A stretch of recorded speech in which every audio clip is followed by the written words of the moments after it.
Hi everyone. So for this session, we are going to talk about the University of Terrae, which is in Chile.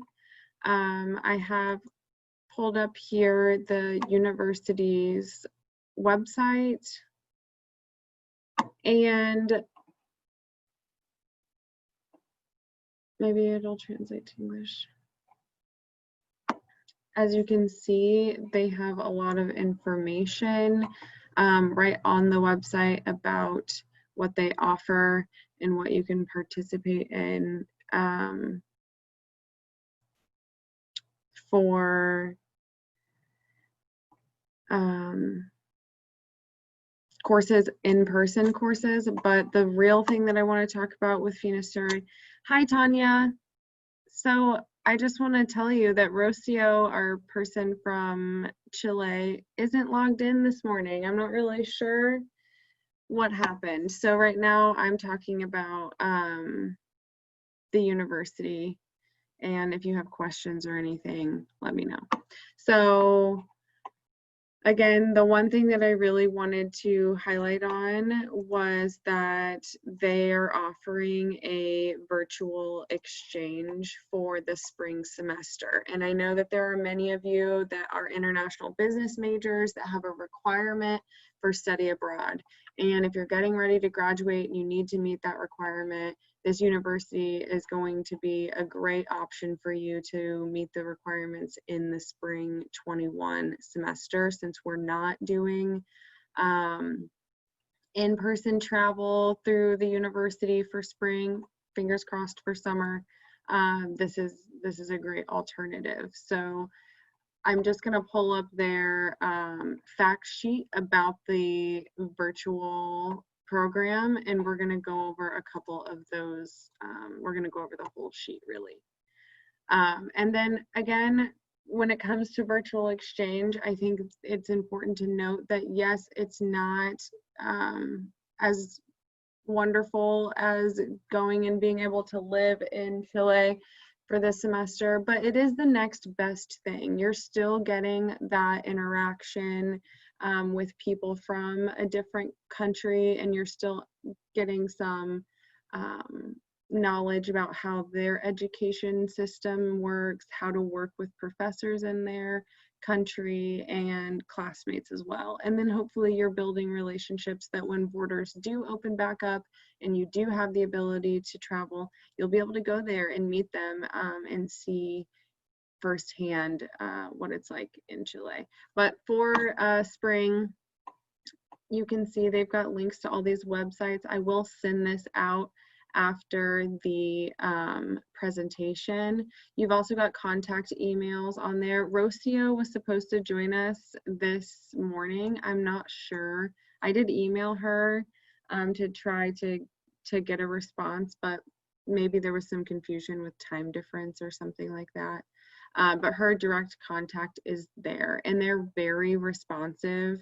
And as you can see, pretty organized as far as what's available.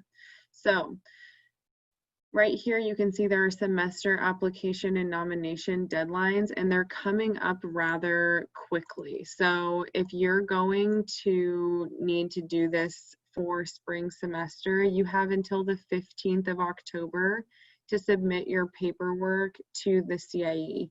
And all the paperwork can be submitted online through Moodle.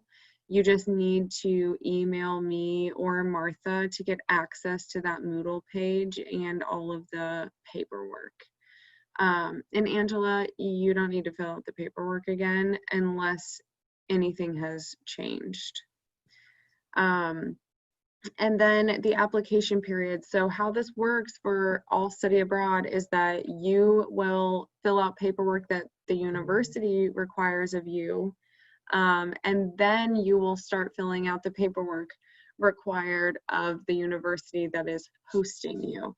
So after you have submitted your paperwork to the CIE, I will do what's called a nomination to Universidad Terrae, and I will then give them your contact information. Then they will start contacting you. and telling you we need this paperwork or we need a copy of your passport or whatever. So you need to make sure that you're being responsive to those emails from them and from the CIE. You're getting to them in a timely fashion, schedule some time on your calendar, and go ahead and get questions and clarification and copy me on those emails that you're sending back and forth. So then your actual dates of beginning are pretty late as far as compared to the academic term that Millikan has.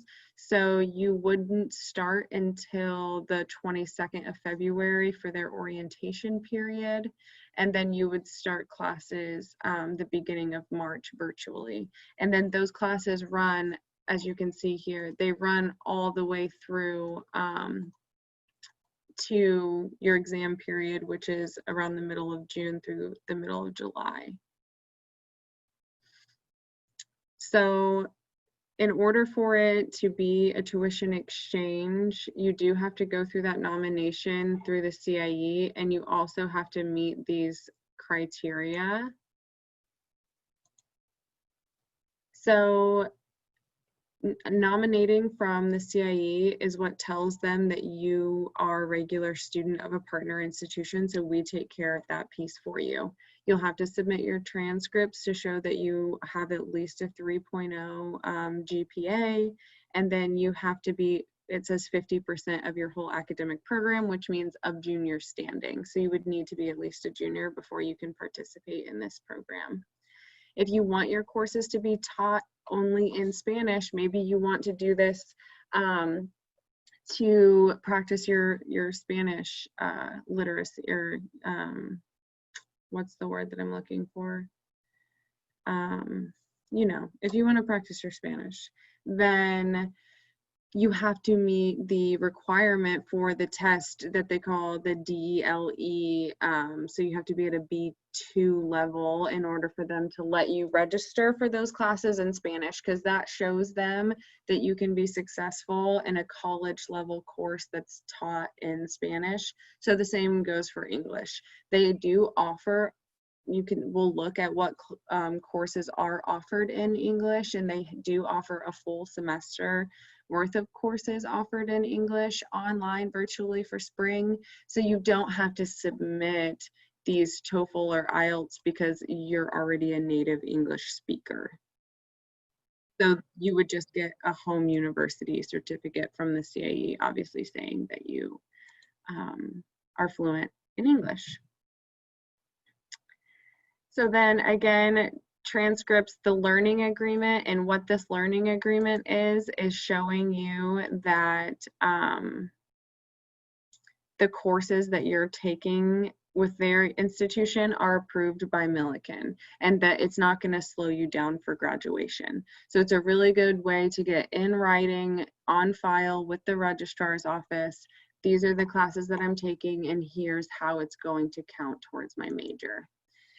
And then you'll have a cover letter, your language certificate, you'll need to submit a photo, and they've got the application forms and things like that here. Again, you need to go through this nomination period with the CIE before you'll start going through the application forms. Otherwise, they're not gonna know that you are with a partner institution. They're gonna charge you tuition. You're gonna pay your regular Millikan tuition.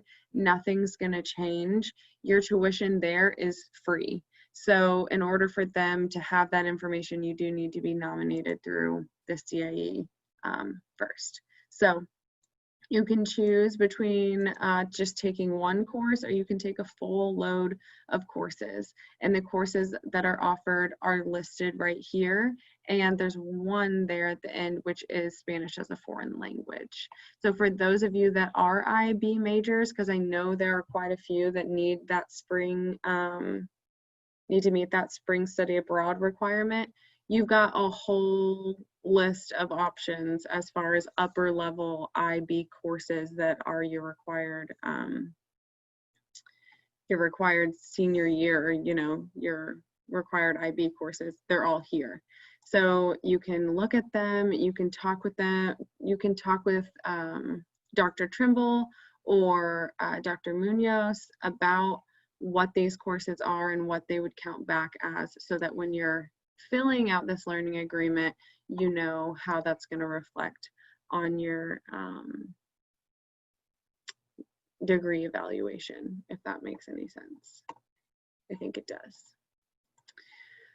Okay, so again, I think this is a great institution for those of you that are needing to do virtual spring study abroad, but it's a great place if you are maybe a freshman or a sophomore and you are just now starting to think about your study abroad journey. It'd be great for you to just take one course maybe online and then plan next year or your junior year to go there for a full semester. If you like it and you feel like it's, you know, something you want to explore more, then that virtual study abroad is a good opportunity for you to kind of get your feet wet and realize that, you know, this might be something that you want to do for a full semester. That's in Chile, and again, the classes are offered in English. So if you want to paperwork for that, let me and Martha know. I gave you share abilities. Okay, since I'm opening my presentation, well, I wanted to introduce myself. My name is Rocio from Terrae University. Well, I'm the mobility coordinator from all the incomings and outgoings in the university. And since the pandemic started, we thought that the best option for students was to do a virtual mobility. Well, here I am, and the head of our department. So what is our mobility? I know that, well, some of you were saying that doing an exchange and going abroad was and is a great opportunity and a great experience for all of you. But I think that also this is a great opportunity, and the pandemic and everything that had led us to be in our homes has given us a great opportunity for doing something else, and also not only doing your studying in your home university, but also studying some subjects in other universities and get to know a new perspective of your career, for example. And since we had a offer in English for business mostly, we thought that that was our main goal to promote to our partners. So we have a we have available some courses in English, full English, and a few others in Spanish for other students who would like to, I don't know, learn, for example, Spanish, or try to practice more about their Spanish. So it's mostly business school, like politics, current affairs, which you could speak about more of the public topics are worldwide. If you like to know more about Spanish, you can do that and learn a little bit more and be surrounded by UFT students, Terrae students, and also international students from Mexico, Peru, also from Brazil, from Spain. We actually, last semester, we tried to do this, and it was a success because over 50 students registered in our program, and we had the option of taking 1 to 6 courses, as you can see.